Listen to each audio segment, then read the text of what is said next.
निवडणूक डोळ्यासमोर ठेवून रस्त्यांची डागडुजी, भावी जिल्हा परिषद सदस्यांचा संधी साधूपणा उघड, डांबर न वापरता रस्ता काम, ग्रामस्थांनी काम पाडले बंद. डॉ. गणेश ढवळे, बीड.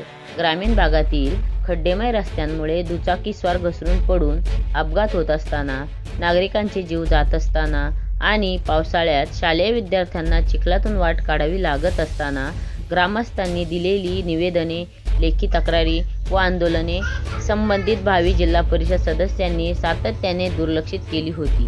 मात्र आता जिल्हा परिषद निवडणूक जवळ येताच अचानक रस्त्यांची तात्पुरती डागडुजी सुरू झाल्याचे चित्र दिसून येत आहे. काही ठिकाणी खड्ड्यांवर माती टाकणे, खडी पसरवणे, नाममात्र डांबरीकरण करणे, तर काही ठिकाणी स्वखर्चाने रस्ता केला असे गाजावाजा करत फोटो, व्हिडिओ सोशल मीडिया व स्थानिक वृत्तपत्रात झळकू लागले आहेत. मात्र हा खरा विकास नसून निवडणूक डोळ्यासमोर ठेवून केलेली दिखाऊ मलमपट्टी असल्याचा घणाघाती आरोप सामाजिक कार्यकर्ते डॉ. गणेश ढवळे लिंबा गणेशकर यांनी केला आहे. निवडणूक नसती तर हे रस्ते तसेच खड्डेमय राहिले असते. अपघातात माणसं गेली, अनेक जण जखमी झाले तरी कुणालाही जाग आली नाही. आता मतांसाठी अचानक प्रेम उफाळून आले आहे, अशी संतप्त प्रतिक्रिया डॉ.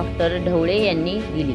ही डागडुजी तात्पुरती असून पावसाळा आला की परिस्थिती पुन्हा जैसे थे होणार असल्याचा इशाराही त्यांनी दिला. केवळ निवडणुकापुरते नव्हे तर दीर्घकालीन, दर्जेदार व टिकाऊ रस्ते बांधकाम व्हावे अशी ठाम मागणी त्यांनी यावेळी केली आहे. महाजनवाडी ग्रामस्थांनी निकृष्ट रस्ताकाम अडवले. बीड तालुक्यातील बालाघाटावरील चौसाळा जिल्हा परिषद सर्कल अंतर्गत राष्ट्रीय महामार्ग मांजरसुंबा, पाटोदा, महाजनवाडी, बोरखेड या रस्त्याच्या डागडुजीचे काम सुरू असून सुमारे 10 लाख रुपये खर्चाचे अंदाजे 800 मीटर खडी डांबरीकरणाचे काम अत्यंत निकृष्ट दर्जाचे असल्याचा आरोप ग्रामस्थांनी केला. विशेष म्हणजे रस्त्याच्या कामाला डांबर न वापरता केवळ खडी टाकून काम केले जात असल्याचे निदर्शनास येताच संतप्त ग्रामस्थांनी रस्ता काम तात्काळ बंद पाडले. यावेळी कंत्राटदाराने आपली चूक कबूल करत रस्त्यावरील खडी बाजूला काढून पुन्हा डांबर टाकून योग्य पद्धतीने काम करण्याचे आश्वासन दिल्यानंतरच ग्रामस्थांनी काम सुरू करण्यास परवानगी दिली. यावेळी सचिन घरत, गौतम घरत, कृष्णा घरत, संतोष शिंदे, पिंटू घरत, दादाहरी घरत आदी ग्रामस्थ उपस्थित होते.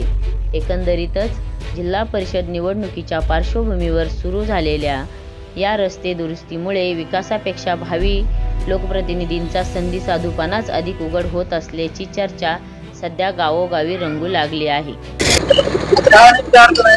डांबर टाकलं नव्हतं, आम्ही खाली उचलून पाहिजे, खाली डांबर नव्हतं, मग आम्ही ते मला आडलं, मग त्यांना म्हणले काढून डांबर टाका, टाकून दे म्हणलं, काम चांगलं व्यवस्थित काम करा म्हणलं. दादाहरी घरात महाजनवाडी भागामध्ये मुख्यमंत्री ग्रामसडक योजनेअंतर्गत ग्रामस्थांची दळणवळणाची सोय व्हावी, बाजारहाट, विद्यार्थी शालेय असेल, त्यामुळे मोठ्या प्रमाणात खर्च करण्यात येतो. पण मात्र रस्ते अत्यंत निकृष्ट दर्जाचे करतात. आपण जर पाहिलं तर हा महाजनवाडी बोरखेड रस्ता जो आहे, गेल्या 2-3 वर्षापासून खड्डे पडलेला रस्ता ग्रामस्थांनी वारंवार जिल्हा प्रशासन आणि लोकप्रतिनिधींना मागणी केली, मात्र त्या ठिकाणी कुठलीही दुरुस्त करण्यात आलेली नाही.